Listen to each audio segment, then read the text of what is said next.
আপনাকে নামানো হয় নিচে। কবরের দেয়াল যেন বুকে চেপে বসতে চায়। আর তারপর পরে প্রথম মুঠো মাটি। শব্দটা আপনি শুনতে পান, কিন্তু আপনি কিছু বলতে পারেন না।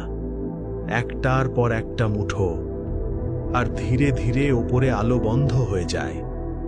তারপর যা হয়, এটাই কবরের সবচেয়ে হৃদয় ভাঙা অংশ। মানুষেরা দাঁড়িয়ে থাকে কিছুক্ষণ, তারপর একে একে ফিরে যায়। আর হঠাৎ নীরবতা। এমন নীরবতা যেন দুনিয়ার সব শব্দ মরে গেছে। আপনি একা।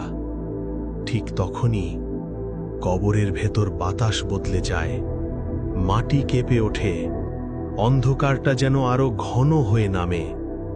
আর সেই অন্ধকারে হাজির হয় দুই ফেরেশতা। এরা হাসে না, সময় নেয় না। এরা হলো মুনকার ও নাকির। তারা এগিয়ে আসে, আর শুরু হয় জীবনের সবচেয়ে বড় পরীক্ষা, যে পরীক্ষার জন্য আর কোনো পরে নেই। প্রথম প্রশ্নটা যেন কবর কাঁপিয়ে দেয়, মান রব্বুকা, কে তোমার রব? কবর নিঃশব্দ, কিন্তু সেই নিঃশব্দতা যেন চিৎকার করছে। তাদের কণ্ঠ গর্জে ওঠে, মান রব্বুকা, কে তোমার রব? এ প্রশ্ন মুখস্থের না, এটা জীবনের ছাপ। যাকে আপনি সত্যিই রব মেনেছিলেন, সেই বের হবে আপনার জবাব থেকে। মুমিন হলে আল্লাহ আপনাকে স্থির রাখেন। আপনি বলবেন, রব্বি আল্লাহ, আমার রব আল্লাহ। তারপর প্রশ্ন, মা দীনুকা, তোমার দিন কি? দীন ইয়াল ইসলাম, আমার দিন ইসলাম।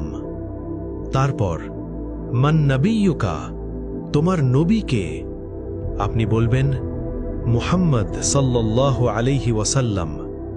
আর ঠিক ওই মুহূর্তে কবর আর আগের মতো থাকে না। দেয়ালগুলো সরে যায়, কবর প্রশস্ত হতে থাকে। একটা জানালা খুলে যায়, সেখান থেকে আসে জান্নাতের সুগন্ধ, শান্তির বাতাস। আর ঠিক তখনই কবরের ভেতর প্রবেশ করে এক সুন্দর সত্তা, সাদা পোশাক, উজ্জ্বল মুখ, অপূর্ব ঘ্রাণ। আপনি কাঁপা গলায় জিজ্ঞেস করবেন, আপনি কে? সে হাসবে, বলবে, আমি তোমার নেক আমল, তোমার নামাজ, তোমার রোজা, তোমার আল্লাহর জন্যে ফেলা কান্না। আমি কিয়ামত পর্যন্ত তোমার সাথে থাকব। এখন আপনি একা নন।